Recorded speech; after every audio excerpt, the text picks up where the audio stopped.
has some time, fires towards the end zone. Leaping grab, touchdown. 1:15 left to play to decide the state champion in Division 4. They will hand it to Blue. Running left, he got undercut. He got hit near the marker. I think he might be short. Live from Max and Irma's in Westerville, it's OHSAA Football This Week. Now here's your hosts, Marty Bannister and Greg Frey. And we welcome you to yet another week of OHSAA Football This Week here on EBSN. Hard to believe, but we have hit week number 5 of the 2018 high school football season, along with the quarterback Greg Frey, Marty Bannister. We're glad you're joining us tonight, and all the folks here at Max and Irma's in Westerville at the corner of State and Maxtown. We're so glad to have all you folks here with us tonight. Got a big program coming up for you. We hit week number 5 of the season, and there are some enormous games coming up this Friday night, highlighted by a couple of games between teams that are both 4-0. We're going to talk about one of the Mammoth games, the Pickerington North Dublin-Kaufman game. We're going to do that in a couple of moments. Also, a little bit later on in the program, we'll preview the Pickerington Central Hilliard-Davidson game. Hartley has a huge game this week. They go on the road down to Clinton-Massey, which only played for a state championship last year. You get to this point of the season, Greg, and I think right now with the computer rankings out, we'll talk about those coming up in a short time as well too. But you hit this point of the season, and I think the pretenders have been sorted out from the contenders right now. I think we're starting to see that, you know, and it's again, once again, this season is flying by. It's week 5, which just I still can't wrap my mind around. But you're right, we're starting to see the cream rise to the top, and they have to. 10 games is really a relatively short season. There's not a lot of opportunity for mistakes and hiccups, so these teams know that. They're rising up, and we're starting to see some great matchups too. A couple 4-0 matchups this week, which is that's good stuff. A lot of fun. Last week there were some huge games as well too. We mentioned Pickerington North. They had a showdown up at Westerville Central and passed that test easily, going up to Central and rolling 52-7. And I think talking to Brent Morrison, the head coach at Westerville Central last week, even though he didn't come right out and say it, I think he was pretty much aware of what he was up against last week and knew what he was walking into against that Pickerington North team. He was, but I think, you know, it's interesting. You look back at the last couple of years, North has really dominated those games. Mm-hmm. But I was shocked by this outcome, to be honest. I mean, I knew North was good, but I felt like Westerville Central was vastly improved, and it was a home game for them. So I kind of felt like that game would be closer, but I didn't see a running clock early in the third quarter. But apparently, exactly. I mean, look, I saw Pick North in detail last year a couple times. Mm-hmm. They're pretty talented. Absolutely. And clearly they haven't dropped off at all. No, they have. We're going to talk to a couple of their players that are coming up in just a moment or so. Tyler Foster, Ben Johnson are with us here at Max Numbers. We're going to bring them on here in a moment. They're enjoying the hors d'oeuvres right now, so they'll be up here in a minute. So let the kids eat first. Let the kids eat first, then we'll talk to them about a little football. Last week, I saw Academy in Bexley last Friday night, the game I did on Spectrum Television last week. And, Greg, you've seen a lot of football. I've seen a lot of football. You've played a lot of football. I've never seen a team go through a half like Academy did. They ran just 8 plays in the first half of that game. 8 plays, and they led 17-6 at the half. That's hard to figure out. It is. I mean, that's when you told me that, it didn't register in my mind. I've seen a lot of football, as you said. Right. Yeah. Clearly, that's a great matchup. That's a great rivalry as well. So Mayor's Cup game. Absolutely. Special teams were the big part of that. Academy blocked a punt, ran it back for a touchdown, and then Bexley, after scoring to make it 7-6 and missing the extra point, they went with a short kick. It was one of those kicks. It looked a lot like an onside kick. Took a big high bounce, and Hayden Compton of Academy caught it on the run down the sideline and went untouched, 54 yards for the score. It's 14-6 at that point, but Bexley controlled the line of scrimmage in that first half, but could only get 6 points out of it. So you feel like, I asked you feel like my Lions, and I live in Bexley, so I say my Lions, and I used to coach there. You feel like they're on the upswing a little bit? Well, coming off an 0-10, it's kind of hard to not be on an upswing, and they've already got a win this year. So, yeah, I thought they looked like a football team last Friday night. So that was one of the games. Also last week, a number of big wins. Pickerington Central with a big win last week. They continue to roll right along. Dublin-Kaufman with a huge win last week. Scioto, for those of you out there, and I know there are certain coaches who watch this program who count the wins and losses of coaches who appear on this show, namely one who will join us here in a little bit. But Scioto did win last week. They beat Jerome last week. Man, Carl Johnson got it done. Good job, one of the big rivalry games. So congratulations to them on the victory. So it was a big week last Friday night. There's a big game tomorrow night that starts week number 5. It's Academy and Whitehall playing over at Whitehall tomorrow night. It's a key Mid-State League game. So that one will be a lot of fun to watch too. Speaking of his coaches. Yeah, speaking of coaches, one of them just yeah, walked there in. he So is. yeah, exactly. The guy who is keeping count of things. So we'll we'll talk to him in a little bit as well. So we got a big program coming up, as we mentioned. We're going to talk Pickerington North football here coming up in a moment. Still to come from Hilliard-Davidson, head coach Brian White's going to join us. Brad Birchfield from Hartley and some of his players will be here as well too as we continue to roll into week number 5 of the high school football season. We'll talk about some of the big games. One of the biggest is Pickerington North and Dublin Kaufman. And when we return from Max and Irma's here in Westerville, we're going to talk to 2 of North's standout players. We do that after this timeout. Just getting started. We want to hear from you. Facebook, Twitter, YouTube. On Twitter, he's at Greg Frey 15. I'm at Marty Bannister. We'd love to hear your comments about high school football. We'll do it all after this timeout here at Max and Irma's.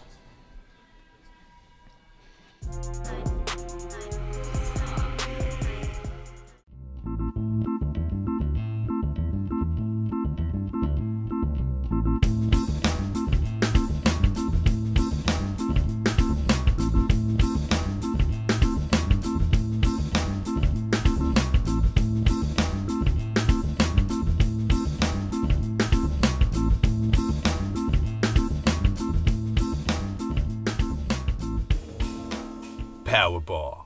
Don't get caught without one. The Rivalry, a historic showdown between 2 great teams and 2 passionate fan bases. This season, join Germain Honda of Dublin and Germain Honda of Ann Arbor as we relive the greatest moments in the history of the game, with special offers for listeners. Discover Honda's award-winning lineup of cars and SUVs, like the 2017 CR-V, starting at just over $24,000. But rest assured, whether you're in Ann Arbor or Columbus, you can count on Germain Honda to deliver the right car, the right price, the right way.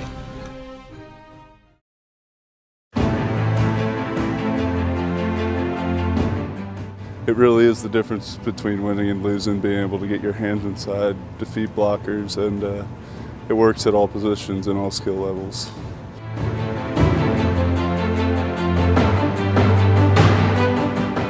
I'm Joey Bosa. See the difference in your game.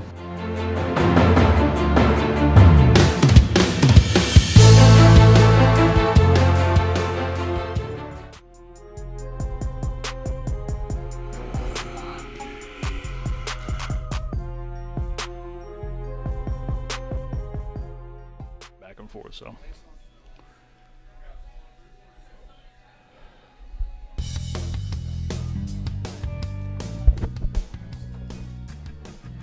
That hauntingly familiar music brings us back to Max and Irma's here on this Wednesday night as we talk high school football. OHSAA football this week here on EBS. And along with the quarterback at the far side of our group here, Greg Frey, I'm Marty Bannister. As always, we're so glad you're spending some time with us talking high school football. It's the halfway point of the season with games starting tomorrow night, including Academy Whitehall. There are a slew of huge games on Friday night. And as we told you prior to the break, one of those involves these 2 gentlemen who play for Pickerington North. They'll be taking on Dublin Kaufman on Friday night. Pleased to have with us Tyler Foster and Ben Johnson, tight end, linebacker, respectively, on a very good Pickerington North football team that had a very good season last year. They were loaded with talent. Guys, being captains this year, you lost a lot of talent off of that team last year. Tyler, let me start with you. Was it different in training camp this year? No, because I think we had a lot of really good senior leaders step up this year, and a lot of young guys stepped up as well, and I think we're headed in a really great direction. Did you worry about that, though, going into camp, knowing what walked away from that team last year? Yeah, well, at the beginning, I know we lost a lot, and I knew that we had to step up, and I think that's what me and Ben and our other captains, Larry, Sam, and Charlie, did. Mm-hmm. Ben, what about you? Was that a concern going into camp? A little bit. I mean, we lost a lot on defense, so, I mean, we knew we had to have some young guys step up on defense. But, you know, they did. And then offensively, I knew we were going to be good. We have a lot of weapons. Chris came back, Tyler, obviously, and then we had Mike come in. So I knew we had a lot of weapons offensively. Was there a team goal this year? I mean, you guys were close last year. You guys were really close. And certainly I was part of the broadcast for the game that you didn't win against the other team in Pickerington. Yeah. You guys were a good football team. You were a great football team. What was the mindset coming into this year from a senior standpoint of what we need to accomplish, or from a leader standpoint, I should say? Probably better than last year, get better every year as a program. I think that Coach Hillert's had a really good first year as a head coach, and I think he's only going up from here, and so are we as a program. So, yeah. When you have a situation like that, like last year, where you have a coach who's coming into the first year inheriting a truckload of talent, was there a learning curve last year? But it seemed like you look at the stats and look at the numbers, you guys didn't miss a beat last year. Was there a learning curve at all for you guys? I don't think so, really. I think he stepped in, and we basically kept the same offense and defense with our coaching staff in those areas. And so I don't really think he missed a beat at all, and neither did our team. So. Tyler Foster, Ben Johnson with us from Pickerington North. The Panthers on Friday night take on Dublin Kaufman in a key matchup. Both teams go into that game at 4-0. Take me, guys, what it's like at school during the week of a huge game. I mean, obviously, you've been through this before. You know what big games are like, and that's one of the things we talked last week with Westerville Central, where Greg and I both thought you guys certainly had an advantage walking into that kind of game. But what's it like the week of going to class and doing all those things the week of a big game? Well, I mean, the atmosphere is unbelievable. You know, all eyes are on you all week. Your teachers expect a lot out of you. Your classmates do. So, I mean, it's a pretty big deal at our school, especially. Is it tough to focus on classwork? At times. At times. Yeah. Ben, what about you? What's the week like? It's really exciting. You know, you're a little bit nervous, especially on Friday, but really exciting week and just want to play. Exactly. You guys, let's talk. You know, we talked to the Westerville Central players last week. They sat in your chairs, and you know, we knew that was going to be a big game. And as I said earlier, I wasn't sure it was going to be that much of a blowout. But what worked for you guys last week? I mean, you guys you put it on them, especially in the first half. Yeah, we came out and smacked them in the mouth in the beginning, and I think that's a key to winning a lot of our games on our schedule this year because we have a pretty tough schedule. And we laid it on them early and just kept our foot on the pedal. Ben, same thing. Is that the way that game played itself out? Yeah, for sure. Yeah, we got a big score on offense on the first drive, and then our defense came out, shut them down, and the offense scored again. And then from there on, it was a rout. Hey, Tyler, you caught a touchdown pass. Was it the first drive of the game? Yeah, from Michael drive. Lowry. Yeah. Can you talk about what it was like getting him in there? Because you know you had a great one leave in Jimmy Wyrick last year, but now you got a guy like Michael Lowry who comes in who's really. He's got a lot of experience. So what has he brought to the program for you guys? Yeah, well, I mean, we've all known him since we grew up together. We played football together growing up, and we knew how me and him knew how each other played. And I think it was nice having someone that I recognized back instead of just someone totally new that I'd never played before. That was really helpful in getting used to a new quarterback who wasn't really new at all, I guess. It's a unique situation, no question. He played his freshman year, then he leaves and goes to a team that you guys ended up playing, and then he comes back to play for you. But it was, I guess, we talked about what it was like going into camp. Was that a distraction at all, but just simply knowing the fact that you knew him, you knew what he was capable of, was that a distraction at all? I really don't think it was. I think that we had our eyes on a goal, whether he was here or not, and I'm really glad that he came. And, yeah. Ben, same thing? Yeah, I would agree with that, yeah. Let's talk, you know, I love talking offense, but I also know that defense wins championships. You guys got a pretty good defense. And what I've seen the last couple of years is you guys are aggressive on defense. And clearly what you've done so far this year and last week, you guys are getting it done on defense. What do you attribute that to, Ben? A lot of preparation throughout the week, watching film, studying, and then coaching staff during the game, giving us good calls, setting us up in good situations with coverages, blitzes, and then just players making plays. Is it fun to play on a defense? And again, from my perspective, I would call an aggressive defense where you're not sitting back, you're going after teams. Is that a fun defense to play in? Yeah, it's very fun. Just everybody flying to the ball, all hats to the ball, making tackles, making big plays. Yeah, it's really fun. Now, there's a lot of talent on that side of the ball coming back, yourself included in that. But of course, Jack Sawyer, a tremendous player. You had a transfer from Mifflin come in to add some talent there as well too. Where's your defense been gotten better from last year to this year? I think our D-line this year is probably a little bit better. We lost Alex, which was a big loss, but Jack stepping up in his sophomore year, he's gotten a lot bigger, a lot stronger. He's playing a lot better. Trent clogs the middle, and then Dante's playing really well. And then our linebackers, I think, are pretty good. We have Colby stepping up, and our DBs have played better in the last couple weeks. So, yeah. You guys talk about Jack a little bit because Jack's the guy that I noticed last year. I watched quite a bit of your film last year, and he was a freshman last year and didn't look like a freshman. What has he added to your team, even though he's only a sophomore? Well, I mean, he brings a lot to the table, obviously. He's a great kid to be around, great football player. He really knows what he's doing. I think his football IQ is really high for someone that's so new to varsity football, and we're really glad we can have him on especially on our defense. We have Tyler Foster, Ben Johnson with us from Pickerington North. The Panthers, a huge game on Friday night as they face Dublin Kaufman in a key game at the halfway point of the season. Both teams go into that one at 4-0. Take me through what it's like to be a football player in a community like the one that you live in. You know what your friends down the road did last year. You guys were right there knocking at the door as well, too. All the talent that seems to come out of that community year in and year out, it's remarkable. I know there's some stories about that in the offseason, about draft choices and all those things. But what's it like to play football in a community like that with two powerhouse programs? It's special. You know, a lot of players in the NFL, and then, you know, just a great rivalry, always good games, two really good teams. So it's really exciting. It's really special to be a part of it, and always good games. The very diplomatic answer right there. I was impressed with that. But that's what you have to say, though, in that situation. I mean, you have to keep this where it's, I don't, for lack of a better term, civil, right? I mean, you have to say those things, right? Yeah, absolutely. Yeah. Absolutely. With what goes on out in that district and the talent that's there, how much attention do you pay to what they do on a weekly basis? I mean, you have to see them around and their players, and they see you. You probably know everybody on both teams. Yeah, well, I mean, I know a lot of people. I'm sure Ben knows a lot of people too. We're always checking on the scores and stuff. We're focused. Our focus every week is the team we play on Friday, and then when week 8 comes, it comes, and then that's when it gets down to business. All right, big game with Dublin Kaufman coming up on Friday. We mentioned the halfway point of the season. When you're seniors, does it seem like it's gone like that already? It does. Yeah. When you went into the season, what was your mindset, though, knowing that this is it for you guys? Like, everything you do is the last time you do it. This is the last time we do this on a Tuesday. This is the last time we do that on a Thursday at practice. What's that like? Just trying to make the most out of it, enjoy it, and you know, try to win and be as good as we can. I want to look ahead a little bit. You guys, if my understanding is you're both committed to Ohio University, is that correct? Yep. Sure. Was that a mutual decision? Like, were you guys talking to each other like, hey, let's do this since the opportunity was both there, or did that happen coincidentally? Kind of half and half, I guess. Yeah. I mean, we both knew that we both had the offer, and we both knew we both liked it a lot. I wouldn't say I based my decision solely off of what he did, but I'm glad that he's going to be there with me. And I want each of you to answer is, what did you see with the Bobcats that attracted you of why you wanted to go there? Great coaching staff, great facilities, great winning tradition, everything that you'd want, especially in a MAC program like that. It's awesome.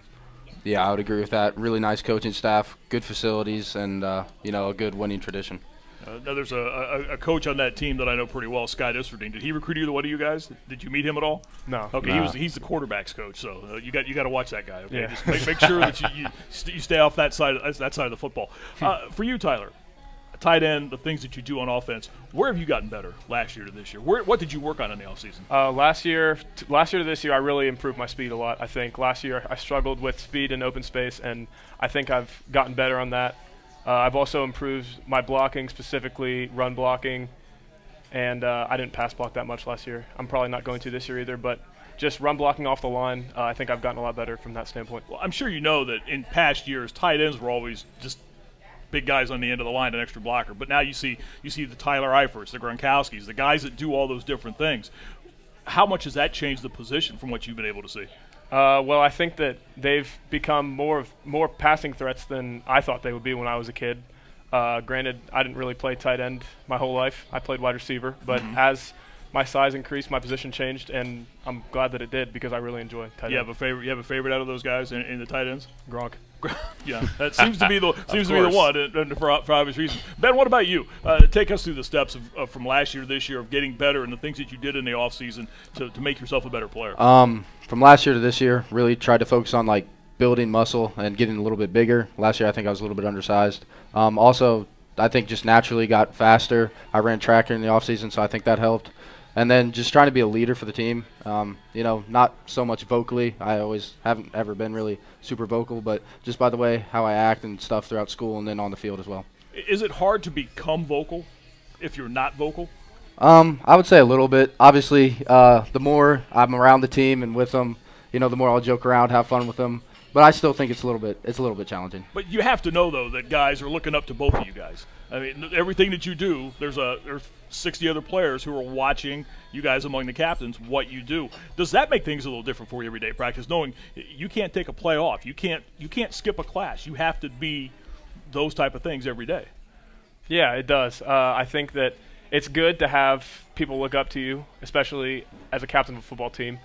It's a really good experience to have, especially going into later in the life. Having that leading experience is a really good thing. Ben, what about you, being a captain? Was it something you wanted to be? Yeah, I like being a captain. Obviously, having the people look up to you, I think it's a good thing, but because it makes you act a higher level and never take plays off during practice. Always going to class and trying to get good grades and just being like good at school and stuff. Things you do anyway, right? Yeah. Right. And I want to ask about being vocal. You know, I like asking the players, like, during a game, you know, and I'm talking in terms of chirping a little bit, what I call it, you know, smack talking a little bit. Do you guys talk during games, or are you just focused on taking care of your business? I don't think either of us are big on smack talk. I think it's all just pedal to the metal without opening our mouth until the end. Saving your energy, right? Yeah. Yeah, I like that. Now, when you come on the field part of the game, do you have headphones on? Not on the field in the locker room. In the locker room? Yeah. Why? What's that do for you? Locks you in, Is that gets right? you ready. Yep. What do you listen to? Probably some rap, hip hop. Oh, okay. Usually Anybody in upbeat particular that Greg would know? I mean, Meek Mill. No. Strike one. Keep going.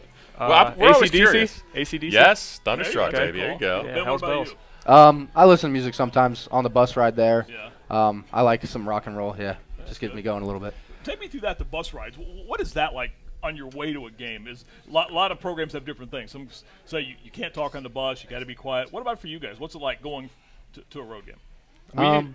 Go ahead. All right. We don't really have any rules, I guess, but most of the time it's pretty quiet. A lot of people are just locked in with their headphones and not a whole lot of talking, but a little bit. Is it anything like in All the Right Moves where they're on the bus and it's awfully quiet and everybody's just focused on the game? Have you seen the movie number one? I haven't. Yeah, your date. Wow, See you went. Wow. 53 They weren't born yet. Come on. They didn't even catch 53 They weren't stack born monster. yet. That's bad. Do yourselves a favor. Call that up on any Tom of the Cruise. movie things. Yeah, It's called All the Right whatever. Moves. Yeah, All the Right Moves. Western Pennsylvania football. You guys would like that. You will enjoy it. All right. You have a huge game coming up on Friday night with Dublin Kaufman. How well are you guys playing going into this game? Last week was an impressive win, no question. But, Tyler, how well are you guys playing right now? I think we're playing our highest level of football so far this year, and we know what challenges we have. And we know they have a great running back, great players, great coaches, and we think we're ready for the challenge, as we always are. Ben, same question. Yeah, I would say we're firing on offense. We're firing on defense. I think our guys are locked in. You know, some of the guys who early in the season probably weren't used to playing varsity, I think they're starting to catch up, and they're playing well now. So. Right. Do yourselves a favor. All the Right Moves. Look it up. Watch it. You'll enjoy it. It's a tremendous football movie. All right. From Pickering to North, we've had Tyler Foster and Ben Johnson with us. They have a huge game coming up on Friday night against the Shamrocks from Dublin Kaufman. Guys, we appreciate you coming up and spending some time with us. Thanks very much. Thank you very much. Look forward to see you guys in Athens next year as well, too. Go Bobcats. All right, we'll take a timeout. When we come back, we'll talk more. Hartley with a huge game coming up on Friday night as they take on the state runner-up last year, Clinton Massey. We'll talk about that as well, too. So many other things to get into. The computer rankings are out. We'll deal with that as well, too. More coming up. We're at Max and Irmers in Westerville. It's OHSAA football this week here on EBSN.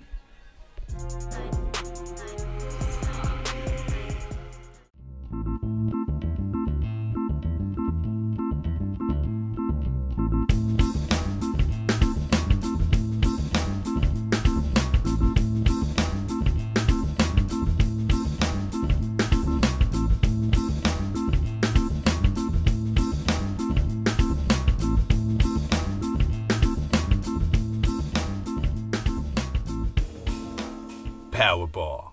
Don't get caught without one. The Rivalry, a historic showdown between two great teams and two passionate fan bases. This season, join Germain Honda of Dublin and Germain Honda of Ann Arbor as we relive the greatest moments in the history of the game, with special offers for listeners. Discover Honda's award-winning lineup of cars and SUVs, like the 2017 CR-V, starting at just over $24,000. But rest assured, whether you're in Ann Arbor or Columbus, you can count on Germain Honda to deliver the right car, the right price, the right way.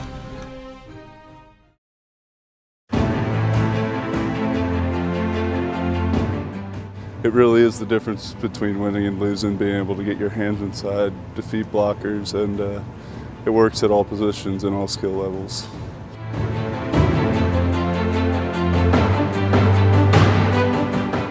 I'm Joey Bosa. See the difference to your game.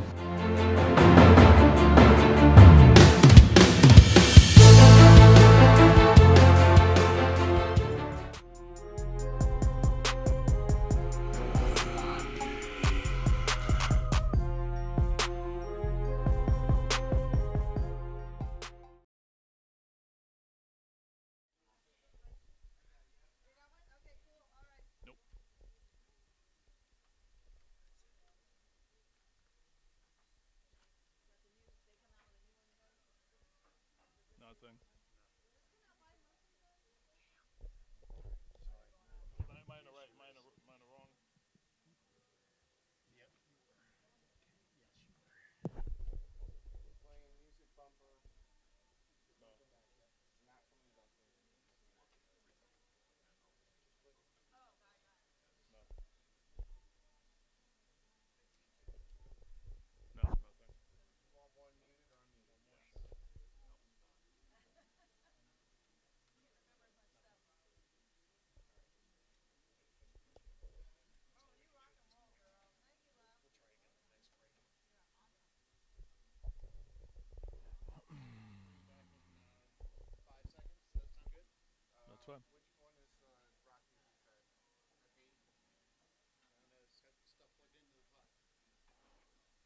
Let's talk about the poll, the top 10 polls for a second.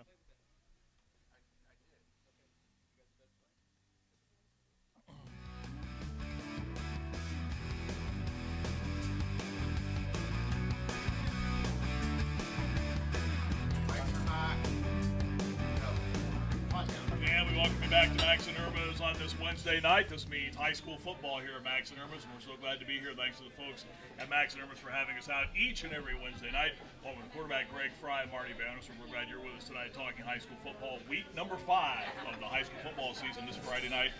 Many huge games all across the landscape coming up on Friday night. We already talked about the Pickering and North Dublin Kaufman game. In a few moments, we'll talk about Hartley with a big road trip coming up.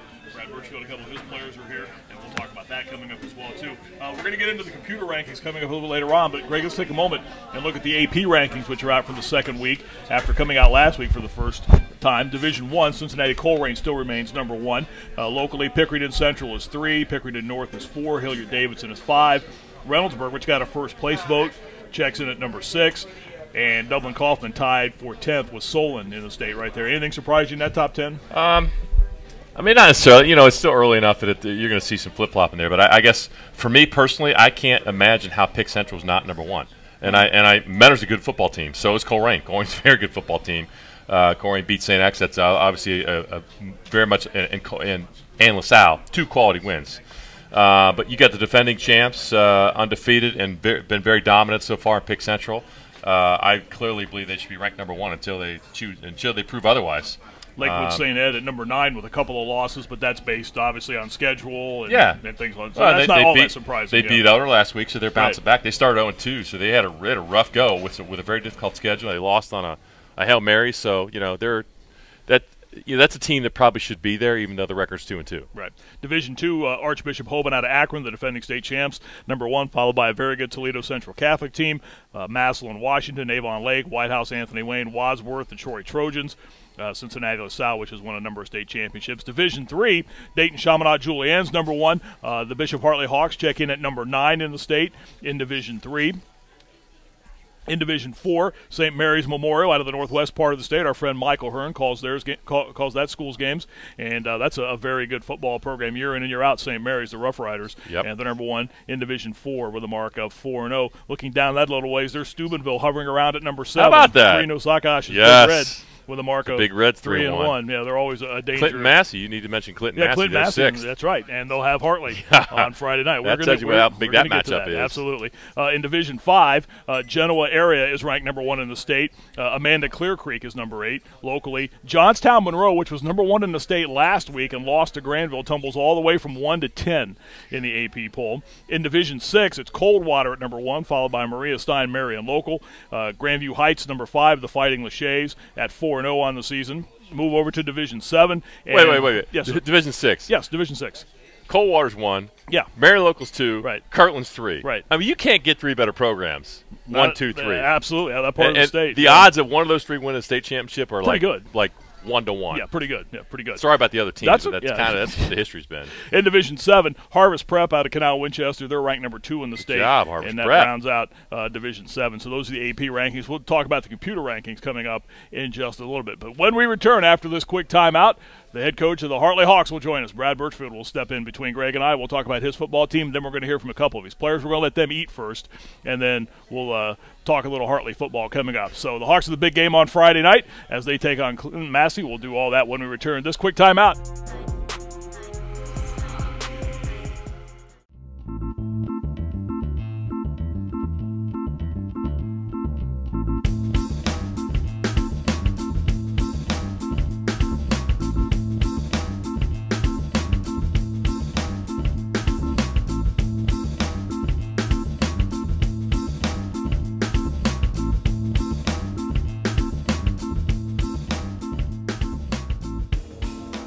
Powerball. Don't get caught without one. The Rivalry, a historic showdown between 2 great teams and 2 passionate fan bases. This season, join Germain Honda of Dublin and Germain Honda of Ann Arbor as we relive the greatest moments in the history of the game, with special offers for listeners. Discover Honda's award-winning lineup of cars and SUVs, like the 2017 CR-V, starting at just over $24,000. But rest assured, Whether you're in Ann Arbor or Columbus, you can count on Germain Honda to deliver the right car, the right price, the right way.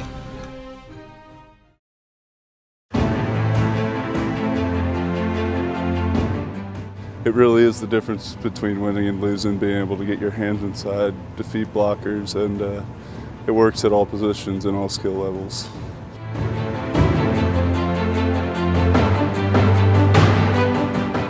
I'm Joey Bosa. See the difference in your game.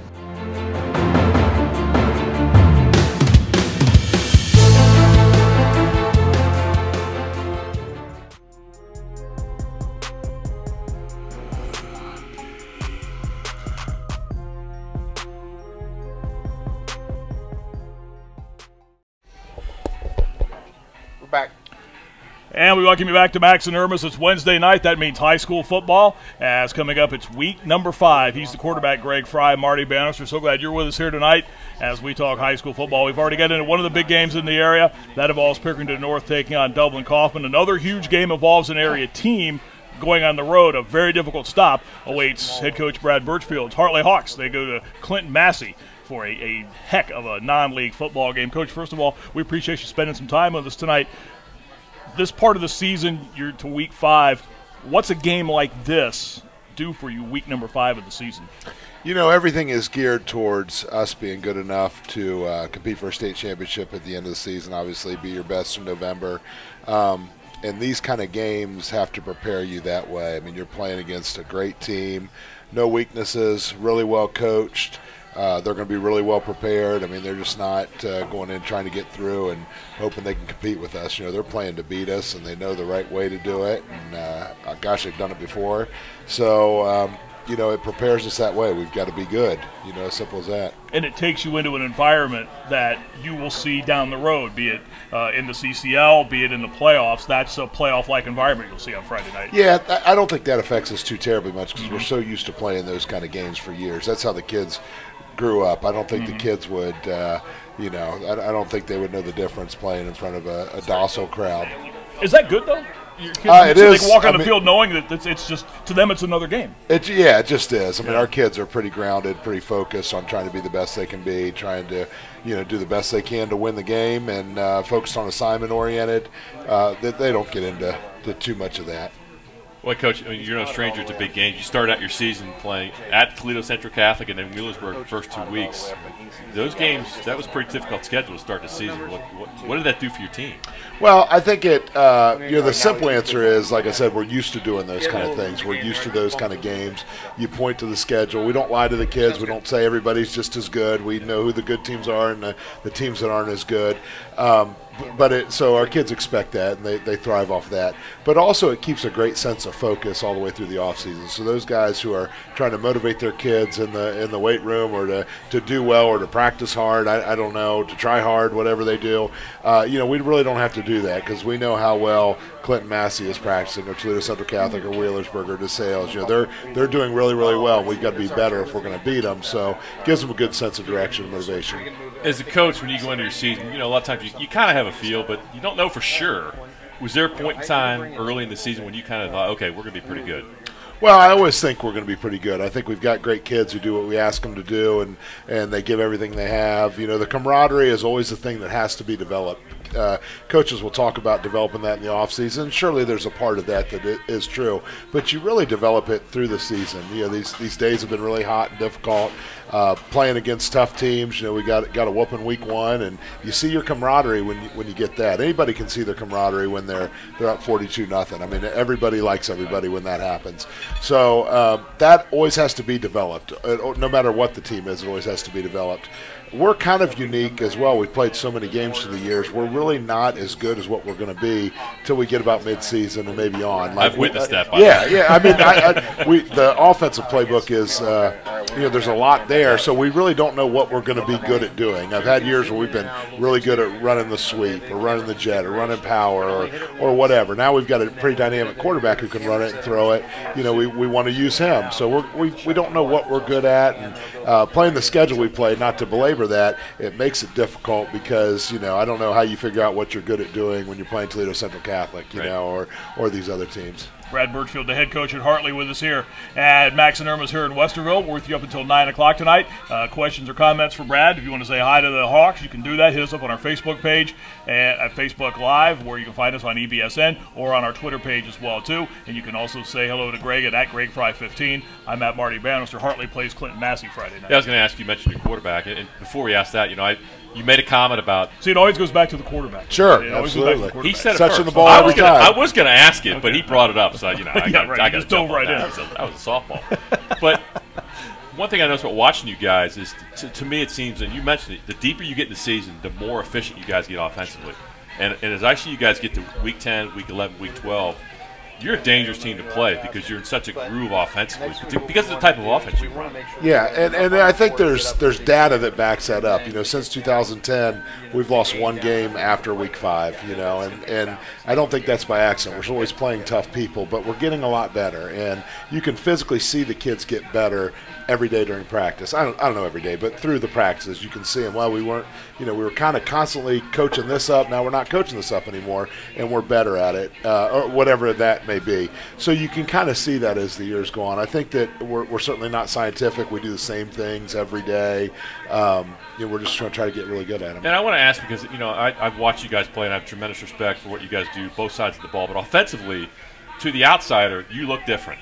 Right. Why is that? It's interesting you say that. I'm probably a long answer, but we're on for a while.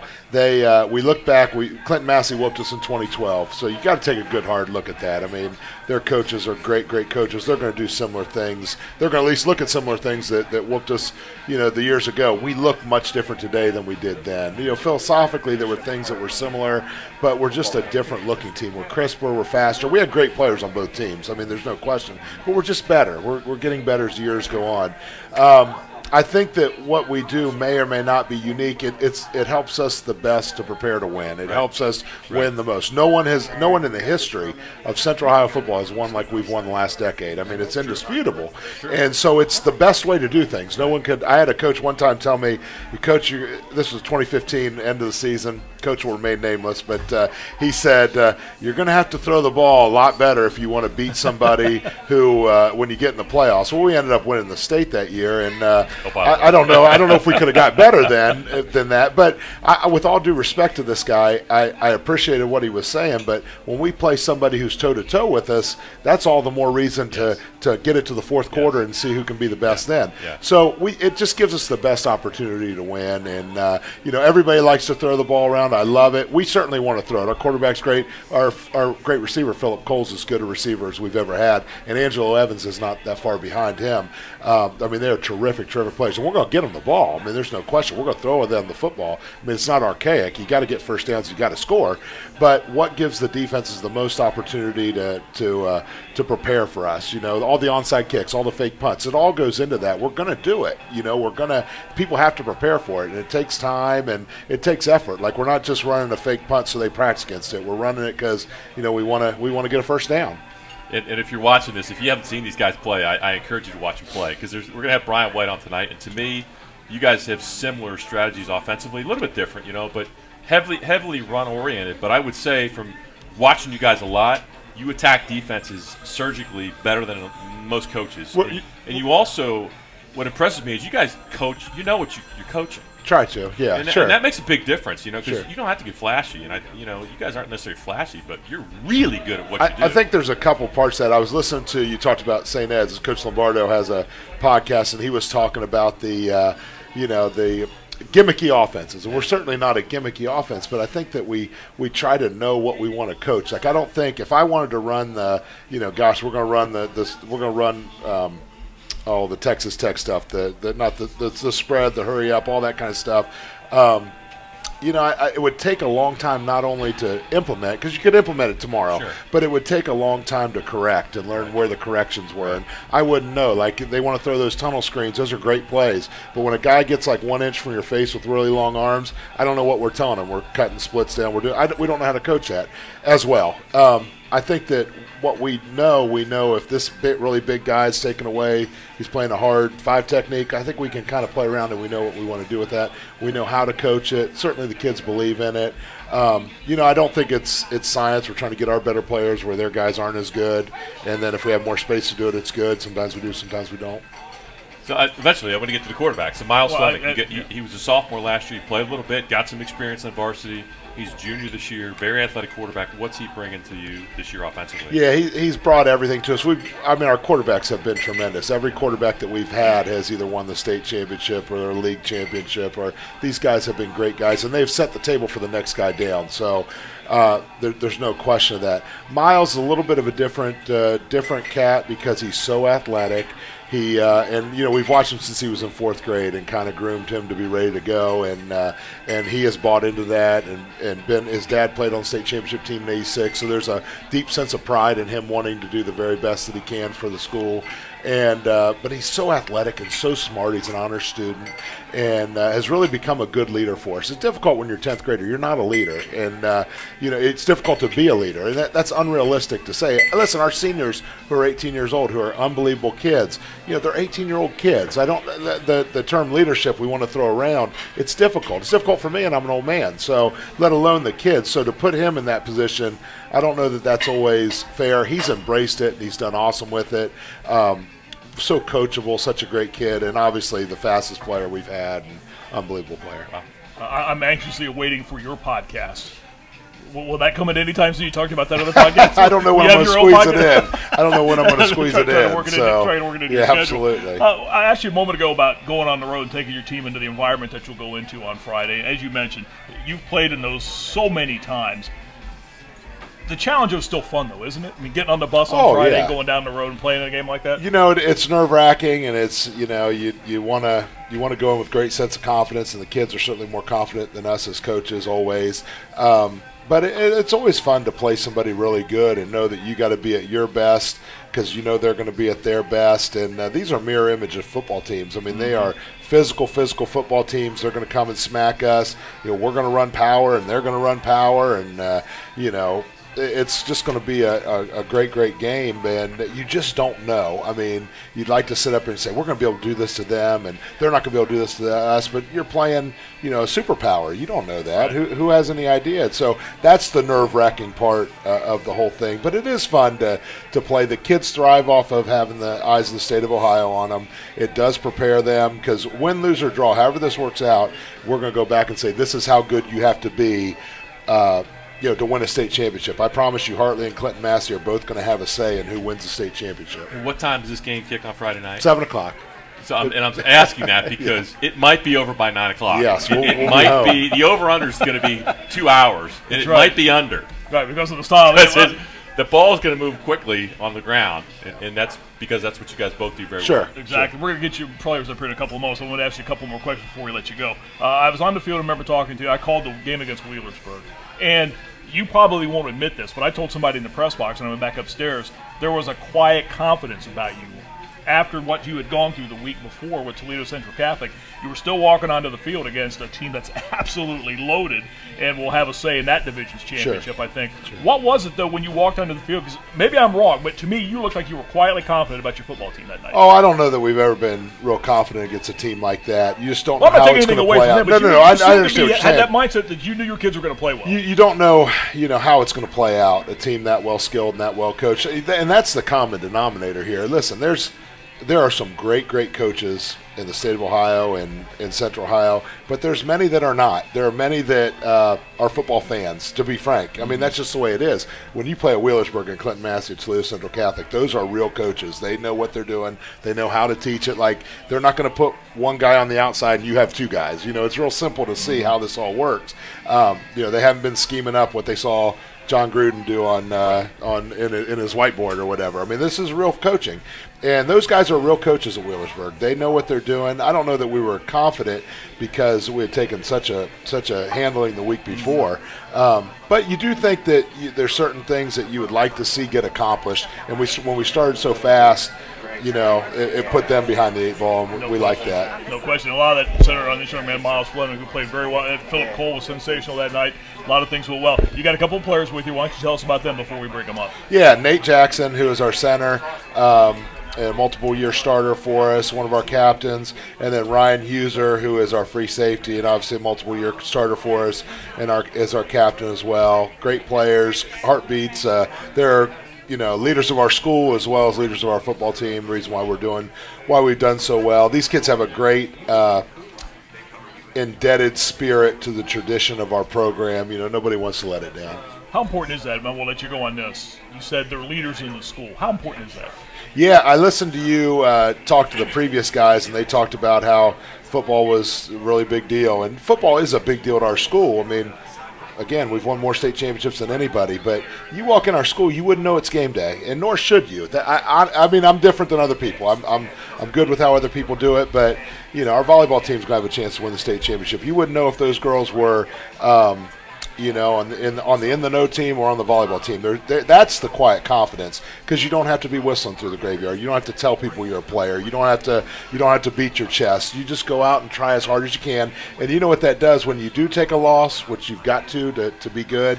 The kids aren't devastated. It's not DEFCON 4. They can go back and they can get ready to go. Back easier. And it takes kids like that have perspective. I think that's probably the key word, that have a perspective. And it's a lot more fun. I mean, let's face it, it's a lot more fun to not just see each other as player and coach, but see us as, hey, we're all in this together, let's go. And one more thing I want to ask you really is kind of give some love to your assistants, because you've had a lot of stability with your staff. Yeah, we've been good. You look at the history of our program, Coach Geyer's best years, you look at his coaches, wow, they were just unbelievable. And that's what I've had. Obviously, Chris Sawyer's my offensive coordinator. His son, one of our best football players, Mason Sawyer, our fullback and linebacker and Mr. Everything, so dependable. Chris has been with me forever, and he's a co-head coach. I don't do anything with the offense. We talk and I make comments, but they're not valid. I mean, they're general stuff. And then I do the defense, and so Chris and I have we're neighbors, best buddies, all that kind of stuff. Been through it. And then Derek Downard, our receiver and DB coach, has been with me since Centerburg, so he's been with me 16 years. I've been a head coach. And then we've had the same staff forever. And it is kind of funny. It's sad in a way. Sometimes we'll have people that want to come on and coach, and you've been out to many practices, so you know where I'm going with this. I can't explain what we do or how we do it or when we do it, and I don't know that I have the capability to explain. We just kind of do what we do, and it frustrates people that come in and say, I'm used to stretch lines like this, and I'm used to, and that. I mean, I think that's great. This is what we do, and it works well, and the kids feed off it. I mean, Philip, the coach at Kip Academy, Coach Menza, I'm going to tell this story. We practice offense and special teams, then defense, and Philip Cole, great receiver for us, plays more defense now. Coach Menza, before he got started with Kip, which is a new program this year, great guy, he came and shadowed me for a few weeks. The guy who runs Kip and his son and I were teammates in college, and so he wanted to shadow and see how a program was run. Poor Philip Cole, he was wore out from running routes on defense. He was laying down in the middle of the field while we were running defense. We had to tell him to get up, and I thought to myself, that poor guy at Kip, he's going to say, when you're done running routes, just lay down in the center of the field. That's the way it's supposed to be done. So it's unique, but it's good, and the kids play their rear ends off, and they play really hard, play really well, and they're great kids and fun to be around. I don't know what more check marks we need. Absolutely. Brad Birchfield, the head coach at Hartley. They play Clinton Massey on Friday night. Always a pleasure to see you. Thanks, Marty. Great show. We'll talk to Hartley's players when we come back after this timeout. We're Max and Irvers in Westerville. Still more to come on this Wednesday night talking high school football.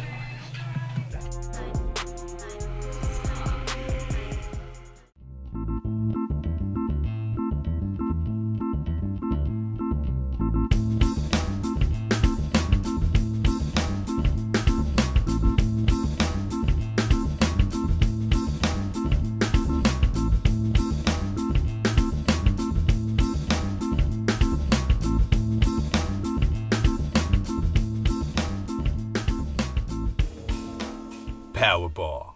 Don't get caught without one. The Rivalry, a historic showdown between two great teams and two passionate fan bases. This season, join Germain Honda of Dublin and Germain Honda of Ann Arbor as we relive the greatest moments in the history of the game, with special offers for listeners. Discover Honda's award-winning lineup of cars and SUVs, like the 2017 CR-V, starting at just over $24,000. But rest assured, Whether you're in Ann Arbor or Columbus, you can count on Germain Honda to deliver the right car, the right price, the right way.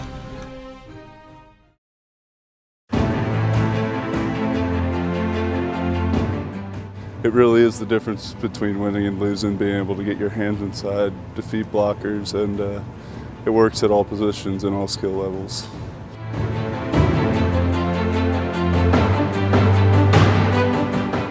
I'm Joey Bosa. See the difference to your game.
Now, guys, you heard your coach talk a moment ago about the mindset each day in school that you don't know there's a big game coming up. Right. Do you buy that? Yeah, you just got to go in each day, worry about your academics first. Mm-hmm. Then, towards the end of the day, you start worrying about practice, starting game plan as soon as like that last bell rings before practice. But then as soon as practice hits, you're all locked in and game focused. Ryan? So, the most important thing at Hartley is our culture, and that resides in our football team and in the whole entire school. So you just got to work on keeping that first, that mindset, the academics, and then football obviously comes next. But game day, I mean, you're obviously thinking about it, but it's not real until that bell rings and we're ready to go. Well, Coach talked about the schedule that you guys play. I mean, it's like every time you walk on the field, though, on a Friday, you're playing a big game. Number one, because of the success that you've had, when you walk out, you're going to get somebody's best shot. But then again, because of your schedule, you do play a lot of high-caliber games. Nate, take me through that. When you walk onto the field knowing the 45 guys across from you, they know full well what you guys are and what you're all about. Is it a different feeling when you walk on the field on those nights? Yes and no. Yes, because obviously there's that atmosphere there that it's going to be a big-time game. But on the no side, we just think it's going to be another ball game. We try to play the best of our ability. We try to get the job done, and that's just how we play. Ryan, what about you? When you walk on the field knowing that that other team knows full well what you guys bring to the table every Friday? Well, we try to treat every game like it's the most important thing that week. So it's like a business mentality. Just go in there, get things done, do the best we can. So Coach Sawyer, he always talks about a faceless opponent. So I mean, we got to treat every game the same. Doesn't matter the skill level of the other team. You got to be focused in all week, no weeks off. Hey guys, we asked Coach Burstfield about the beginning of your season. You lose week 1 at Toledo Central Catholic. They're a very good football team. How important was the win against Wheelersburg from a confidence and an emotional standpoint for your team? That was a huge victory on our side. We knew we had a tough week 1, had a tough week 2, just had to come back, get that completely out of our minds, just focus on the next game, play the next play. Like our motto this year is just play. Don't worry about anything the officials say, don't worry about anything outside sources say, just play our game, just do what we do. Yeah, that week 1 loss was a tough one. We just shook our confidence a little bit, but coming out that Wheelersburg game, doing what we did, that was huge for us, and ever since then we've been rolling. So, guys, I'll ask you to bend your mics a little bit closer to your mouth there as we continue along here. We want to make sure we don't miss any of your insight here tonight. Ryan, that Wheelersburg game, I'll get back to that. When I asked Coach about, when I talked to him prior to the game, a quiet confidence about. It just looked to me like he felt that you guys were going to play well that night. Did you guys feel the same way when you came on the field? I had a thought going into the game that we were going to be fine. You know, we're Bishop Hartley. We are who we are. We do what we do. But Coach Birchfield, obviously, you know, he instilled the confidence into us, even though sometimes he says he's not always confident. But, yeah, the players, we knew what we had to do. We had to bounce back, or we don't want to be the team that doesn't make the playoffs, you know, in the tradition we have at Bishop Hartley. So the expectation is always to make it to like a state championship. So we had to, in order to do that, we had to win that game. So. And I want to know, you know, what was the area of improvement after that week one? You know, you come back, you watch the film. What was that film like, and what were the focuses for areas of improvement going into that Wheelersburg game? Like I said, we knew what we were coming up against. We were a very young team at first, week one. Probably weren't just ready yet to play that type of game. But as soon as we knew, like, that we are the team that we are, and that we know how we play, that just kind of took effect, sunk in with some people, opened our eyes a little bit after that loss, but we realized what kind of team we could actually be this season. We had some players the last couple of weeks. 1 week we had DeSales in, then we had Watterson in, and I'll ask you guys the questions I asked those guys. What's it like to play games in a league like the CCL? People, obviously, we have Pickerington North here in the OCC with the 32 schools and all the things that accompany that. But for you guys, I mean, these rivalries, they have a little different feel to them. You're nodding right away. They have a little different feel to them, don't they? Oh, they're definitely personal. I mean, you know everybody at all the schools. You know, it's our last game versus Reedy. 55 years of playing them, so that's big. I mean, all the other schools, you know, it's always competitive. It's tough. Mm-hmm. It's, even if the team's not as good as they usually are, they're always going to fight as hard as you can. I mean, we were up a touchdown at halftime versus Reedy. So, I mean, it's always going to be a fight versus all the other CCL teams. Nate, same thing? Yeah, I kind of look at, like, us versus the sales as, like, the Ohio State versus Michigan type of game. Atmosphere is insane, out of this world. The student section is going crazy. You can barely hear what's going on the field. But it just kind of, like, energizes you up a little bit when you're doing play from play. You're like, this is what we're playing for. We're playing for this league title. So it just gives you that extra push and motivation. You know, when I watch the Hawks play, and I've watched you guys play a lot, I haven't seen you this year, but I've seen you play quite a bit in the last few years. Offensive line play is good, and it's got to be good up the middle, especially the center and the guards. And I also noticed you guys might have the tightest splits ever. There's tight cores in there. I mean, it's like, are those guards, like, I mean, how do you guys measure your splits? Or just get as close as you can? We just do what we do, see how things work. So. What's the coaching point in your splits? I want to know that. I want to know the secret sauce. I don't know if I can give you that. Well, it is remarkable, though, and one of the things that Coach talked about was you guys do things your own way. You don't march to somebody else's drum, and that's one of the things that you do. As Greg mentioned, I mean, these guys are like, you're right next, I mean, literally right next to your guards on both sides of the ball and the tackles. What's the mindset of that, Nate, being the center, knowing that you have a lot of skill guys, obviously, who can do things. Yeah. But when you come to the line of scrimmage, do you sense that the defense is like, what the heck is this? Well, we just, like, know what we're going to do. Our thing is to make walls. Just make walls and just push. And so we know the backers are going to do what they do. They do their job, but we have to open those holes for them to do it. So that just, like, makes us open them up for them, let them get their job done, let them get their stats. But like I said, we just form walls, just push piles. After that first game against Central Catholic, you started throwing some points on the board after that. The Wheelersburg game, you threw points on the board. After that against Chillicothe, another big win for you. How well is this offense playing right now, Nate? Oh, it's pretty good. Like that, the first week game, that was a tough loss. It was kind of backing up an animal up into a corner. So just like got us ready to attack, just kind of showed us what we had to do. So, but putting up the points on the board is just one of the best feelings in the game. So. Ryan, talk to me defensively. How well is that side of the ball play right now for Hartley? Well, week one, it was definitely a tough one. They put up, I think, 42 points, and that's not something you never want to see. But since then, we bounced back. We were a young defense. It's got a lot of young guys. I think it's only 3 seniors that are starting on defense. And so since then, we just been working real hard every day at practice, getting our assignments right, getting tougher, more physical.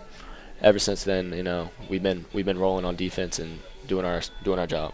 And Ryan, how would you define the attitude of the defense? I mean, to me, a great defense has got to have a chip on their shoulder. Oh yeah, it's really just go see ball, go get ball. You know, man coverage. I'm not scared of nobody. It's our corners. You know, they're very talented. You know, we're putting them on islands every play, and with me back there at safety, it's just me back there.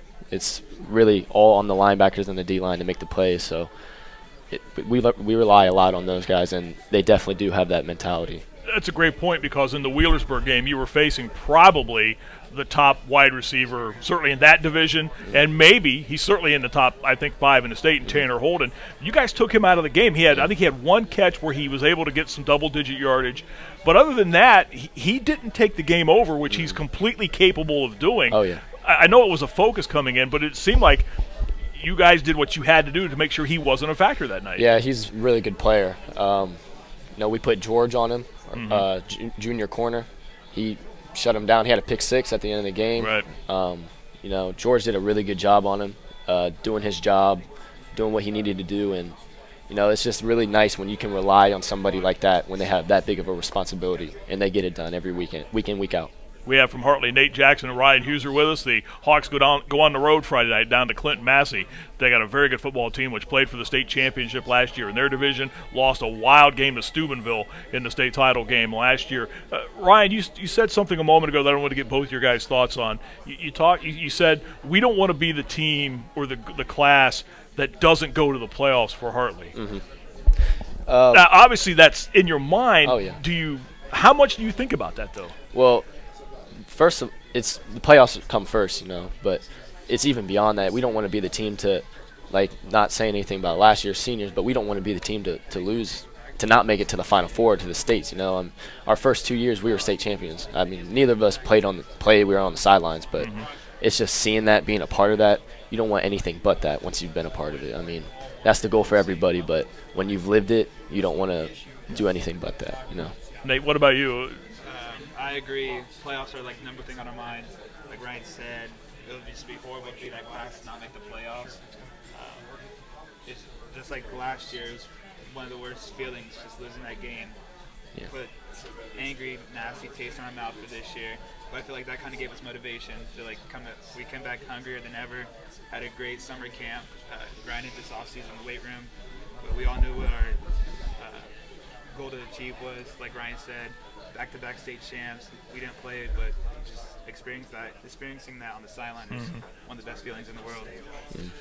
And I've witnessed those. I was in the broadcast booth for both those state championships, and they were very, very impressive against Steubenville. And you guys were close last year. And it also shows you how difficult it is to win one. Yeah. Because it doesn't take much when you get that deep in the season. A lot of crazy things can happen. There's only one team that can be standing. But I want to switch gears a little bit. Just talk about your daily kind of your grind. You're at a school that's very demanding in the classroom. Yeah. How do you guys juggle your schoolwork? How many hours of homework you guys have a night, typically? It depends. We just had this history assignment. It took a quite a chunk of time out, but like I said, we put academics first. But as soon as it's game time, we just lock in. As soon as it's over, go back to academics. Yeah, the leadership roles and the academic rigor is definitely something that's time consuming. But I mean, that's what's going to pay off, after high school for the next 40 years of your life. So that's got to be number one. That's the commitment you make when you go to Hartley. But you also make a commitment to one of the best programs in the state of Ohio, and it's a great school to be a part of. I really love it over there. Nate, you said something a moment ago about the loss last year to Tri-Valley. I had a chance to call that game also, and the way that you lost the game. You had the winning touchdown, potentially winning touchdown, called back with a couple of minutes left in the game. How much of that was it? You said that you felt that last year, but that game, knowing you were that close, how much of that kick-started you into off-season and into August and into this season? Well, that was probably that one play they had that touchdown called back. That I couldn't sleep for weeks because of that play. Because I knew what kind of team we could have been. I felt like we were state championship playoff material that year. But like I said, this off season was just a straight, flat out grind. Put on some weight muscle. Got our new guys that replaced our guards, got them back, got some new guys in, told them what they had to do. We told them our goals, what we wanted to achieve this year, and they're buying in a lot. So, like, we knew that was a nasty loss last year. We just can't go with that again. You still have a couple years left, right? Wait, you are a senior? Senior. You're a senior. You're a senior as well too. What's ahead for you guys after Hartley? Still waiting for the college offer. Hoping to play some football, but planning on going to college and majoring in criminal justice. Ryan? For me, also waiting for an offer too, but if that doesn't happen, that's okay. You know, I'm okay with just going to school. Probably gonna major in something involving business. Not 100% sure yet, but just trying to get my grades right so I can go ahead, do that, get a scholarship to college one way or another. Yeah. Nate Jackson, Ryan Huser from Hartley. They're on the road Friday night at Clinton, Massey, taking a pretty good football team in week number 5 of the high school football season. We appreciate you guys coming down tonight. Thanks for your time. Thank you. Right. Thank you, guys. We're going to step aside. When we come back, we're going to continue talking high school football. Hilliard-Davidson has a huge game on Friday night against Pickerington Central. Head coach Brian White will talk about that when we return after this timeout. We're at Max and Irma's in Westerville. More coming up on EBSN.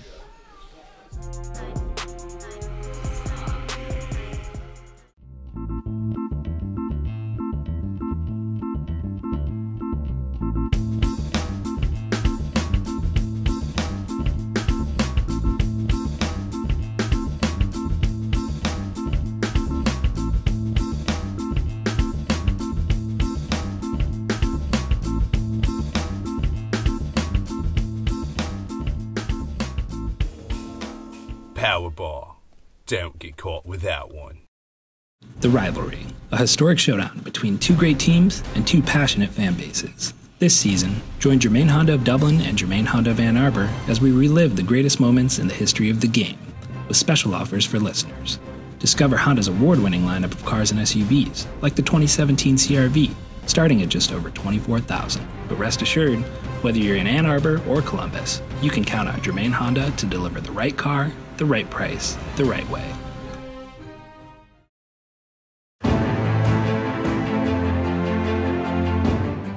It really is the difference between winning and losing, being able to get your hands inside, defeat blockers, and it works at all positions and all skill levels.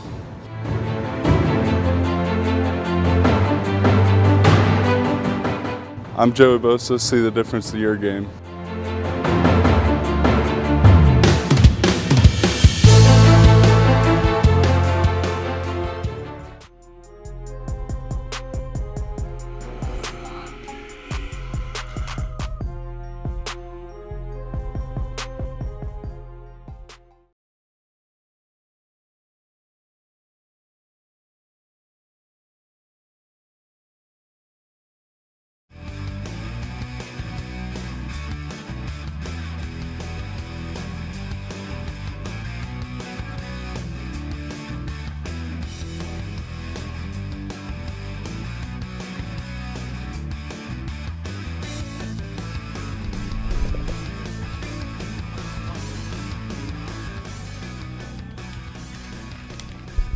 And we welcome you back to Max and Irma's in Westerville. It's Wednesday night. We continue our high school football conversation along with the quarterback, Greg Frey, Marty Bannister.